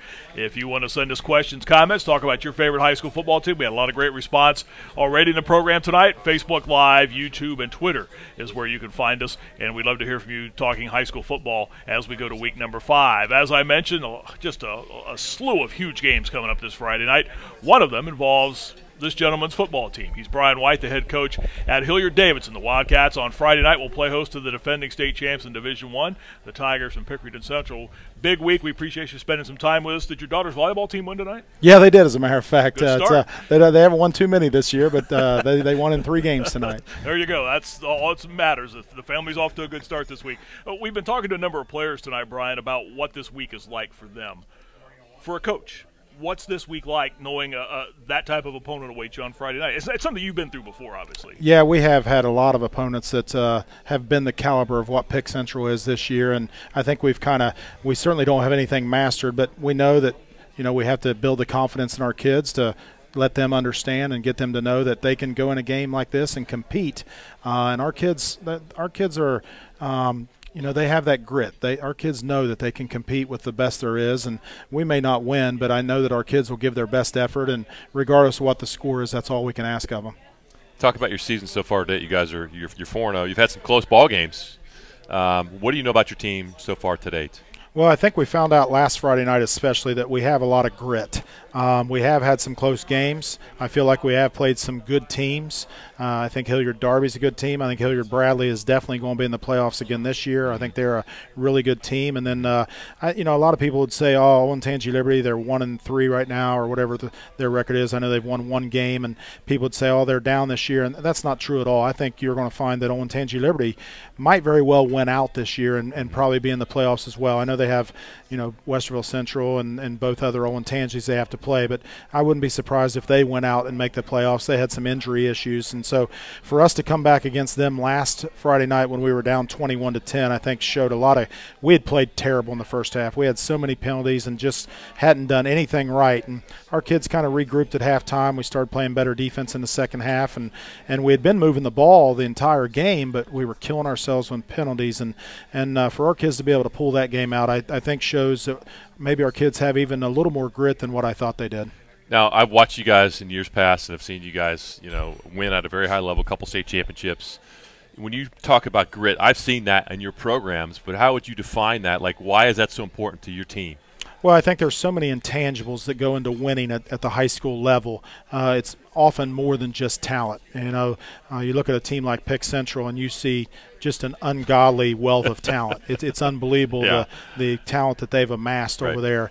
And there are other teams like that we've played in the past before, but sometimes I think we've found out that maybe the chemistry of your team, maybe the attitude and the love and camaraderie that they have is more than just the talent. And I'm not saying it's going to be that way Friday night, because I'm sure they probably have great chemistry and a love for each other as well. But I think when our kids have loved each other the most in the locker room and they've had the most chemistry is when we've been able to overcome some great, very talented teams in the past. And I think that's one of the things that we're starting to develop and that I'm seeing with our kids maybe. And like I said, last Friday night was really, really kind of the icing on the cake with me maybe understanding that we do have that when I wasn't for sure that we did. The head coach of Hilliard-Davidson, Brian White, joining us. His team on Friday night has Pickerington Central, one of the big showdown games in the area, hitting the halfway point of the season. It's been said about your football teams, Brian, that when the defensive side of the ball is playing very well, that filters down to everything else that you're doing right now. Is your defense playing well right now? Yeah, they didn't play well last Friday night. I mean, we gave up 21 points in the first half, and it was ugly. I mean, Olentangy Liberty kind of had their way with us and did what they wanted to, and we gave up, like I said, those 21 points, but we gave up 0 in the second half. And, we have two great players at the linebacker position, in Evan Annis and Ethan Royer. And Ethan was a little bit off on Friday night, and I think you could see that in the performance of the defense as a whole. And I think he started playing better in the second half, and the defense as a whole started to play better in the second half. So, yeah, we take pride in being a good defensive program. It's what I kind of grew up as being at DeSales, as starting off as a defensive coordinator, and was that as a head coach for a few years, and so I know how important that is. But we also, I think, do a lot of what we do offensively and special teams wise, and just our overall philosophy is that we're going to be a defensive oriented program. Now, let's talk offensively. We just had Brad Birchfield on, and your offenses are different, but there's some similarities that I see in the way that you guys surgically dissect teams, especially running the football. You guys are masters at running the football. How do you define your offense in your words? Well, we'd like to be considered an option-based offense, and we would like to look at the Naval Academy and Army, West Point nowadays, and we'd like to be compared to those guys because they are giant slayers at times. They can take, maybe lesser talented kids that aren't the Ohio State players or the Clemson players, and they can compete with the Notre Dames every year or whoever they have on their schedule that might be that talent-rich program. And that's where I'd like to think we are. Now, I'm not selling our kids short by any means in terms of their talent, but we haven't been blessed with, the kind of kids that Pick Central has, to be quite honest. We don't have those kids walking our hallways, and they're certainly not in our locker room, so we have to rely on our discipline, our technique. We have to rely on our fundamentals, and that's what gives us a chance. That style of play gives us a chance against a team like a Pick Central or a Coleraine or a Glenville or a Mentor, or whoever it might be, over the course of the years as time has gone by. And hopefully that'll give us a little bit of a chance this Friday night. I heard a rumor if I may test your sense of humor, that you threw 5 passes in a game recently. In my opinion, that's 5 too many. Yeah, I don't feel. I don't feel real comfortable about that. As a matter of fact, to be quite honest, last Friday night against Olentangy Liberty, our quarterback was 8 of 9, and wow. Yeah, I can't remember ever throwing that high of a percentage when we've thrown that many balls. But he had a really good night, and we've had some. And you know how it is when we're running the ball well. Yeah. Obviously, it sets up our pass game. If we're throwing the ball when we have to, we're in trouble. Yeah. If we're throwing the ball on our terms, we have a much better chance. And I have to preface this because I've seen these guys play a lot, and I have the utmost respect for their offense because you guys, again, running the ball, the way that you surgically dissect teams is impressive. And when you go play action pass, typically somebody's wide open because teams are so keyed on the run. So, and you always, to me, have a sense of when to do that at the right time of the game. It certainly is our goal. It certainly is our goal to be able to run the ball successfully, to set up the pass. In today's age of football, it seems like it's the opposite, and where everybody, you're just not trendy enough if you're not in the shotgun and throwing the ball around more. And we're not worried about trendiness at Hilliard-Davidson. Right. It's interesting because a lot of people say, well, that's the style kids want to play these days. And there's probably some truth to that. I don't think there's any question. But if a style wins, kids are going to be attracted to that too, aren't they?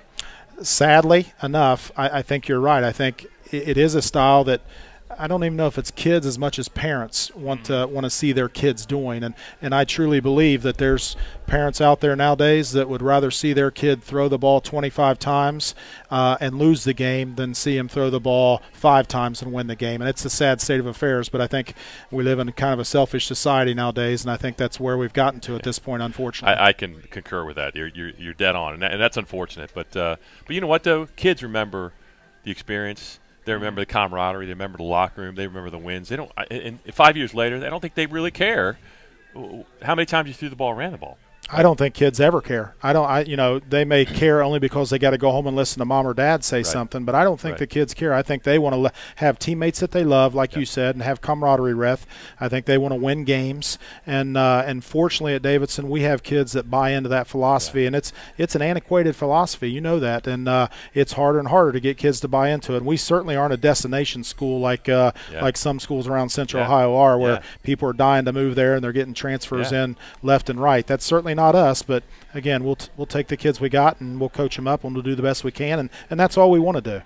And how challenging is it now with 3 Hilliard schools? You've beaten 2 of them already this year, but to draw in that area, I mean, and again, I'm going to ask that from I don't know. How challenging is that for you? The opening of Bradley didn't affect us nearly as much as it has Darby. When Bradley first opened, Darby lost a ton of their JV team that went over and became starters immediately at Bradley, and so it really put Darby behind the 8 ball a little bit for a while. And so it hasn't hurt us as much. Matter of fact, our numbers are up from a lot of schools. When we play other schools, I always ask them how many they have on their roster or whatever the case might be, or I'll count the numbers on the roster. And certainly we're not where Olentangy Liberty is. They had 98 on their roster, I think, and we're not where Pick Central is. But we're in the 80s right now, and in a time when people say, "Oh, football's suffering right now," and all the media attention that it's getting for negative reasons, we're still holding pretty strong where we're at. That aspect of it, and we've talked to players. For example, we've had other players in here and asked them what it's like to play in these rivalry games, especially these intra-district rivalry games. There's a different feel about those games, isn't there? Yeah, no doubt about it. The kids tend to know each other a lot more, obviously, when you're talking about an inter-district game. And we have obviously 3 schools in our district, and to be quite honest, our school actually and our staff, we actually get along pretty well with Darby any other time other than when we're playing them. Obviously, when we're playing them, they want to beat us desperately, and we want to beat them desperately. But when the game's over, our kids have a tremendous amount of respect for their kids, I think, and vice versa. And I know our staffs have a lot of respect for each other. Bradley, on the other hand, I don't know that we necessarily have that same relationship with them, that we have with Darby. And I think that's probably the way it is with a lot of schools. I think in Westerville there might be a couple schools that get along a little better with each other than they do with the other one, or whatever the case might be. That just happens to be the way it is with us in Hilliard. Are those games good for districts? That's a really good question. That's a great question. I don't know. I think our superintendent desperately wants us all three playing each other, and I know it's good for the athletic director's budget. But I don't. I think that's a great question. I don't know that I have a good answer to that question. I think there can be some bad or ill will that is created in those situations, and I don't.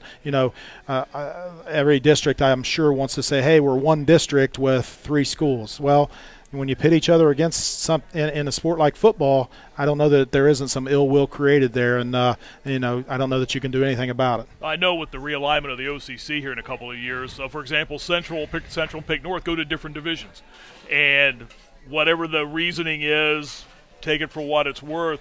I'm not sure how it breaks out. Do all 3 Hilliards stay in the same division? No, we don't.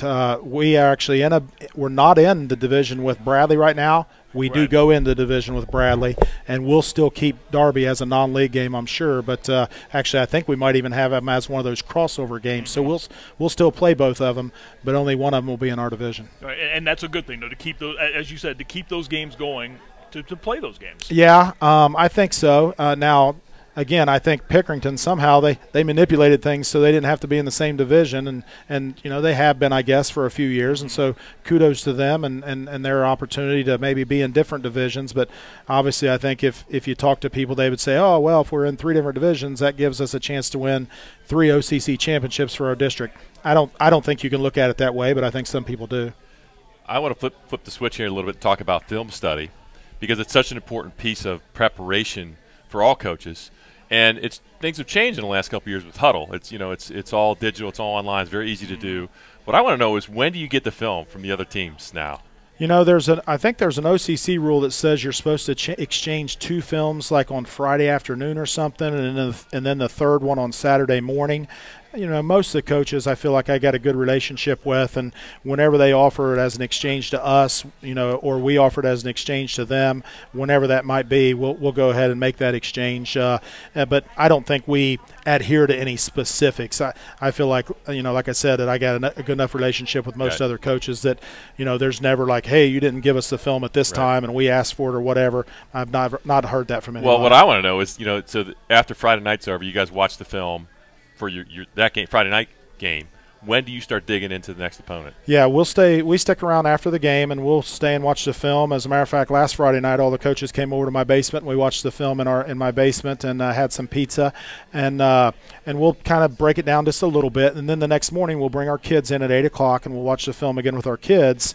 But then by 11 o'clock, good or bad, it's on to the next opponent, and I'll spend most of my Saturday night breaking down film of whatever the next opponent is. So last Saturday night, I didn't sleep a whole lot as I was looking that was at my Pick next Central. question. What did that feel like? Trust me, that doesn't. It isn't conducive for a lot of sleep when you're looking at a team like Pick Central. Right, let's talk about your football team now. So let's start on the offensive side of the ball. We talked in generalities about what you did last week in some of the other games. Who stood out for you so far this year on the offensive side? That's a good question. We have a good backfield. A couple of the guys started last year for us. Carson Felicity's our quarterback right now, and he actually got a couple starts under his belt last year. And when he wasn't playing quarterback last year, he was playing wide receiver. So he's done a good job kind of managing the offense. We don't ask him to do anything other than make sure the ball's in the right guy's hands when we're running the option. And then we have 2 slot backs and a fullback. Obviously, our fullback is the guy that probably carries the heaviest load, and his name's Caleb O'Connor. And then our 2 slot backs are Christian Sweet and Jordan Hicks. And so we've had some pretty good balance with our backfield, and I feel like those guys continue to get better as the season's gone along, and they've been able to I guess kind of carry the load when I wasn't for sure again which one of those guys might be able to do, and they've all done a pretty good job of it. What about up front? How well are those guys playing? We were terrible last year. I mean, we were god-awful last year, and it was really because our offensive line wasn't very good. Fortunately, those guys are returning starters now. They played a lot last year. We weren't very good last year. Now they're back. They've got a year's experience under their belt, and so now we have 4 seniors starting for us in the O-line who started or played a ton last year. And so we're a lot better up front now than certainly what we were last year. I don't know if we're good enough up front to make an impact against the guys like that Pick Central have, but certainly we're better off than where we were last year. It's interesting. I look at last year, and you guys were 5-5, but you won 4 out of the last 5. So you found a way to persevere despite that. Did that momentum carry into this year, you think? Yeah, that's a good question. I've been asked that one before. I think it carried a little bit in the weight room. I think the guys there were so many of them that started last year, and we were so bad last year, I think a lot of them were kind of embarrassed. And I think they were obviously willing to put in the work to make sure it didn't happen again. And a lot of them did that, and I feel like they're kind of reaping a little bit of the rewards of that. So let's talk about Pick Central. When you flip onto film, what sticks out to you about watching them on film? Obviously they got the 2 big defensive linemen. The one kid that transferred in from Gahanna is just unbelievable. I mean, you watch his highlight tape, and it's as good as any defensive lineman's highlight tape that I've ever seen in 20 years at Davidson or 29 years of coaching. It's unbelievable. And then the other kid is just as good. The one's going to TCU and the one's going to Duke. And that's the 2 that everybody wants to recognize and talk about. But then you look what's surrounded by them. I mean, there's just a slew of other guys that almost, I don't want to say they dwarf or make you overlook the 2 really, really good ones. But, gosh, they're so good that you can tend to even forget about the guys that, are the Division I guys, really. We talked about your offense defensively. What stands out there for you right now? You got your hands full. Yeah, it's those 2 linebackers for us that stand out for us. And, yeah, we certainly have our hands full. Their offensive line obviously did graduate last year, so we're hoping that means something for our D-line. But, it's funny to say, but our best defensive lineman right now is literally a 5'7", 180-pound kid, and you're putting him up against these monsters. Now, we have 2 kids that, everybody would say, oh, look at them, they're big Division I players, and they are big kids. But in terms of production on the high school level, our most productive kid is literally 5'7" and 180 pounds. Now, how he's going to stack up to those guys out there, I don't know, but I know he'll give everything he has. Who is that? His name's Bobby Smith, and literally, you'll see him come Friday night. You'll see how that I'm not exaggerating when I tell you that. Now, we do have a 6'6", 260-pound kid, and we have another 6'5", 230-pound kid that look the part, but neither one of them yet are playing the part that Bobby does. It's interesting you say that about Bobby because of his size. I remember back when you had Brad McKinney, you look at him at a linebacker spot, and you would not have thought he would be the bear that he became for you at that, and went on to have a great career at Wittenberg. No doubt about it. No doubt about it. We argue sometimes who's the best linebacker that's ever played for us, and Brad McKinley's name is right at the top. And we've made a living. We literally, several years ago, I don't know if you remember, Dublin Kaufman had a center named Olds, and he ended up going to Ohio State, a kid named Adam Olds. And he was about 6'4", 280, whatever. Our nose guard that year, without exaggerating, was 5'4", 200 pounds. And he was a perfect square. and he just dominated the kid that was going to Ohio State. So my point is we've made a living on kids like that. And we did it in the state championship game against Glenville. We had these guys that literally probably wouldn't have started for any other team on our schedule the entire season, but they're starting in the state championship game for us. And I remember that game well. And I think, when you look at this matchup this week, like if from an outsider, if you looked at both teams, you looked at Pick Central, looked at you guys, and I haven't seen either one on film yet this year, I guess you're going to see a ton of athletes and look at you guys and go, well, they don't match up. Yeah. And I say it with all due respect, right? Yeah. But I remember that Glenville game because I got interviewed that day because I did the broadcast on Sports Time Ohio, and I got interviewed by a Cleveland radio station. And they said, well, Greg, what do you think? And I said, you're going to see a tight ball game. And I said, it would not surprise me if at the end of the day that the team from Columbus is going to win by a point, and it's going to be an ugly slugfest. And that's exactly what happened. And so, if you're watching this thinking, well, gee, that Pick Central team is loaded. They are, but you guys know how to play your game. And to stay in a game like this and have an opportunity to win. Is that a fair assessment? That's the goal. The goal for us is to make it as ugly as possible. We were playing a team a couple years ago, and one of their coaches was screaming before the game, we're going to make this look pretty tonight. We're going to make this look pretty. And we got back into the locker room after our pregame, and I said, guys, I think we got them where we want them because they want to make it look pretty and we want to make it look really ugly. And so that's kind of our goal. And I can remember when we were playing Glenville, I can remember walking up to talk to you and say, have you seen how big their quarterback is? It was Cardell Jones at the time. Jones, yeah. And my God, you looked at him, and he was bigger than anybody on our team, and he was playing quarterback for him. Brian White, the head coach at Hilliard-Davidson. We appreciate you spending some time with us tonight. Go with your family and have some dinner right now. Thanks again for coming by. I'll see you on Friday night. I'll be down there. Look forward to it. All right, sounds good, guys. Thank you very much. Hilliard-Davidson, Brian White joining us. We're going to step aside when we come back. We'll take a look at the computer rankings and talk more high school football. We're at Max and Irma's in Westerville on this Wednesday night with you right up until 9 o'clock here on EBSN.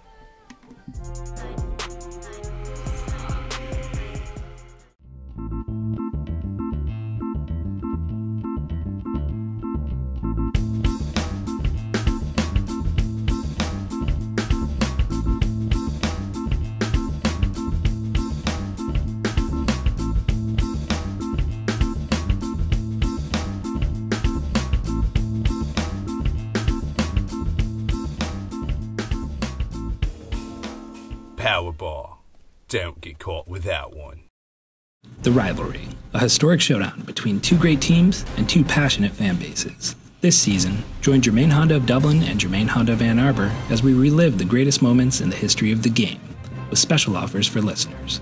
Discover Honda's award-winning lineup of cars and SUVs, like the 2017 CR-V, starting at just over $24,000. But rest assured, whether you're in Ann Arbor or Columbus, you can count on Germain Honda to deliver the right car, the right price, the right way.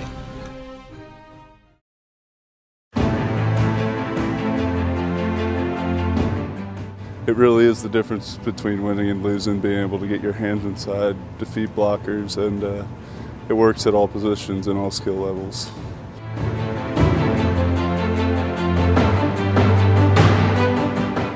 I'm Joey Bosa. See the difference to your game.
All season, and it is a week full of big games. Of course, we've talked about them here tonight. Pickerington North, Dublin-Kaufman on Friday. Of course, Hilliard-Davidson and Pickerington Central on Friday. Hartley goes to Clinton-Massey. There's a big game tomorrow night in the Mid-State League as Academy plays Whitehall in a crucial game. Last year, Academy tied for the MSL Ohio Division title with London and with Whitehall, so it's a big part of the schedule now as we hit week number 5. Greg, let's take a moment to talk about the computer rankings. They're out now, and for the first time this year, you have a chance to figure out and take a look and see where folks are.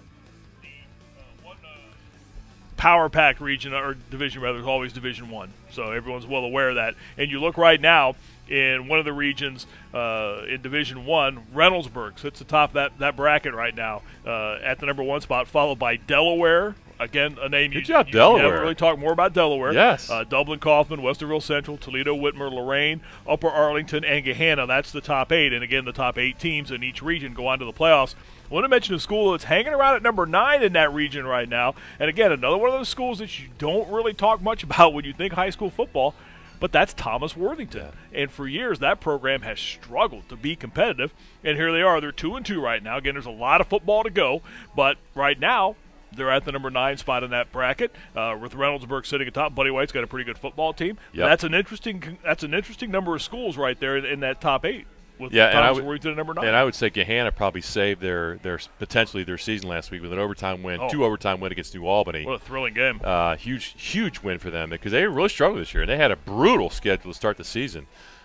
So they're back in the mix, which is good to see. Right, that's Region 2, by the way, Division 1. Division 1, Region 2. Yeah. And again, Reynoldsburg. I mean, they're a good football team. Now the question is going to be, when they face one of the Pickerington schools, you know those are coming up. Right. We'll see, where they're going to match up. But I'll tell you what, they're playing well right now. And it's interesting, and we should make a note.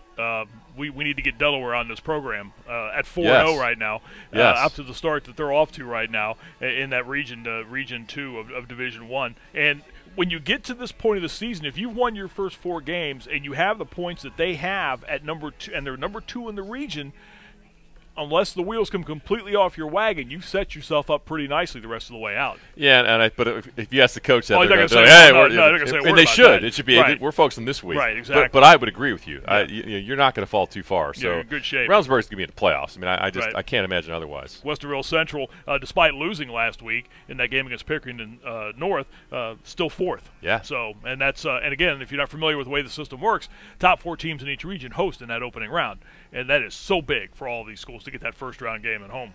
Well, and you mentioned we heard Liberty. Liberty sitting down there at 13th, and Coach Brian White just said that that's a team that they could win out.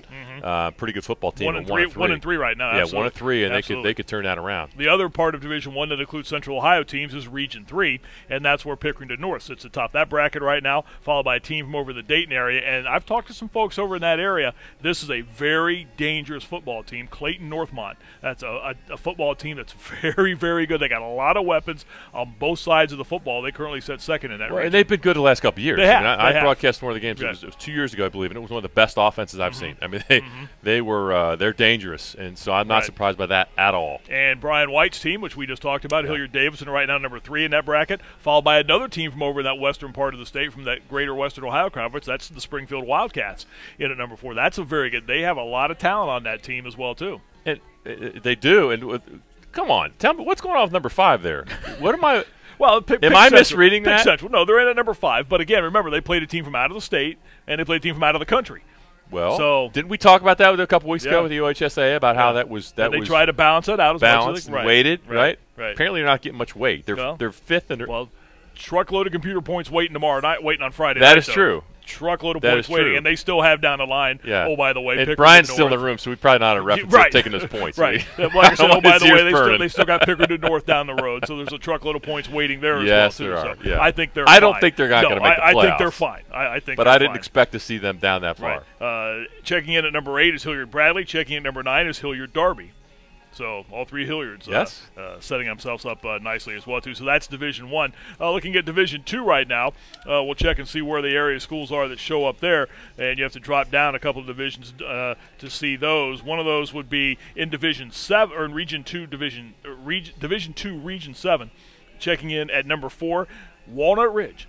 Another very good football team out of the City League. And the City League doesn't get enough love for whatever reason it is. But this Walnut Ridge team at number 4 my man Byron Maddox. We got to get Byron on here. Yeah, they have been consistent for quite a while. So there's a couple of guys for next week's show. If you're watching right now at Delaware, hey, we want you next week. Yeah, Walnut Ridge, we want you on the program as well, too, next week. Canal Winchester at number 7. Yeah. And Dresden Tri-Valley. Which got to the that's state not a championship surprise. game. That is not a surprise. surprise. Lost just a thrilling state title game last year to Trotwood Madison.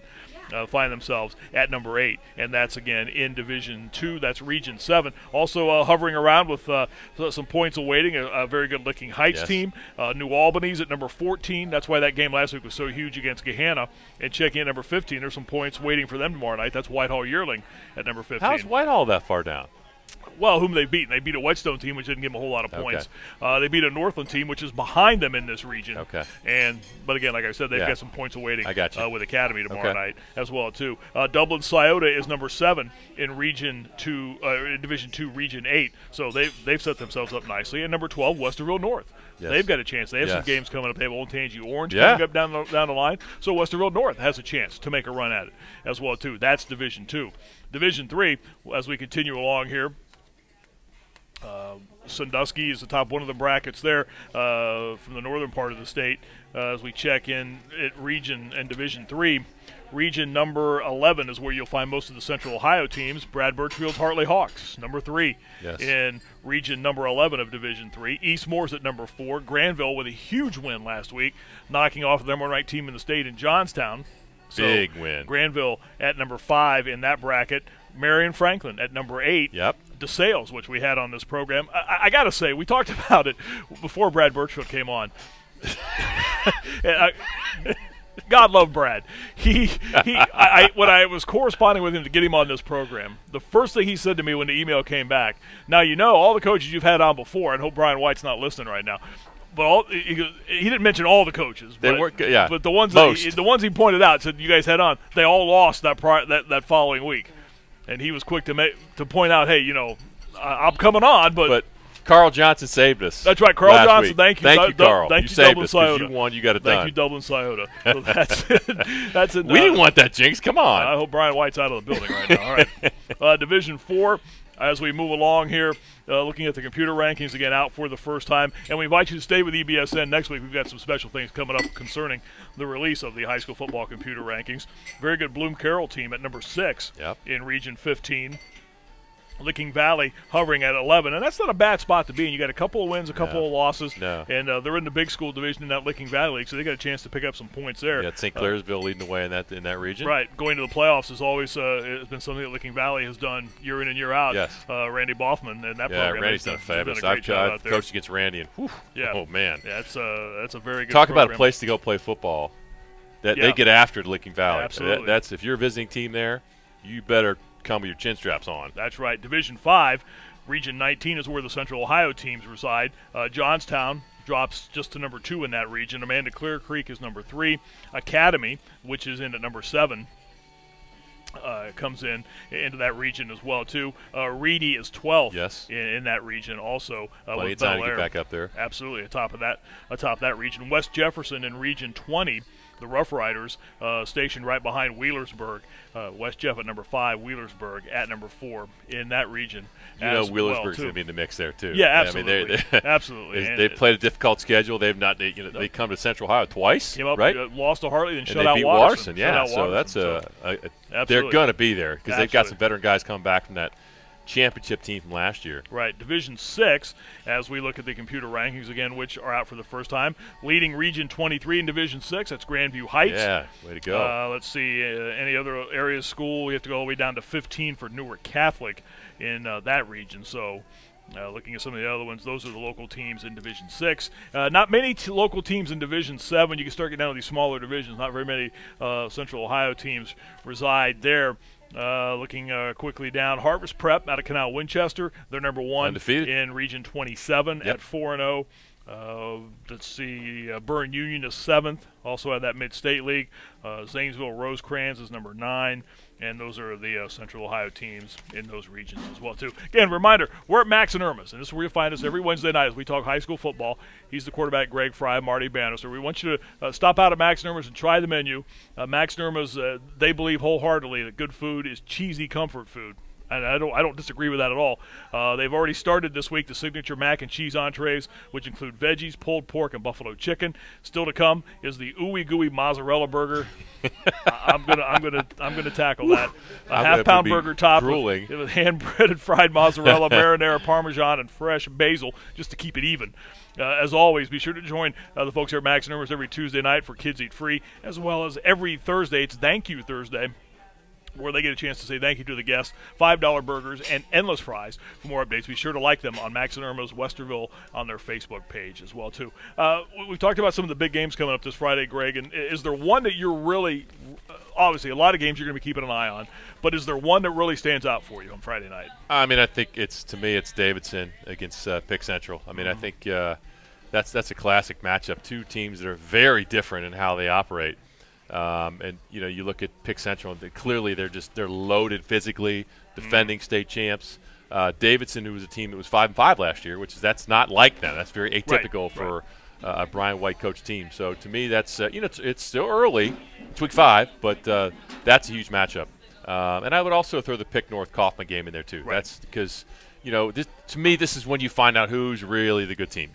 There's 4-0 teams that are still you're not sure of yet, and we're going to find those out in those two games. That I have a feeling what I might see, but you never know. Right. You never know. Right, and that should be just a fun Friday. I'm looking forward to it. I get a chance on Spectrum TV to call the Davidson Central game. I'm looking forward to that on Friday night. That should be a lot of fun over at Davidson. That's a great atmosphere to watch a high school football game over there at Davidson. Oh, yeah. It's going to be a lot of fun to see that game on Friday again, Pick Central and Hilliard Davidson. And, of course, course, the Pick North Dublin Kaufman game, and we'll be keeping you updated all throughout the Friday, this coming Friday, EBSN with scores and whatnot as well, too. Right, that's going to wrap it up. I want to thank our entire crew. They do a great job, as always, here, making sure we're on the air and that you can hear us and we can see you and you can see us. And we thank them for doing the great job, led by our producer, our showrunner, Jake Sofranco. We certainly appreciate all that as well, too. For the quarterback, Greg Frey, I'm Marty Bannister. And for all the folks here at Max Numbers, be sure and stop out here at the corner of Maxtown and 3C Highway. They'd love to see you, and this is the place you need to come for a nice night out with your family for a great dinner atmosphere. This is the place to be, Max Numbers. Thank you. Enjoy the games on Friday night. It's week number 5 of the high school football season.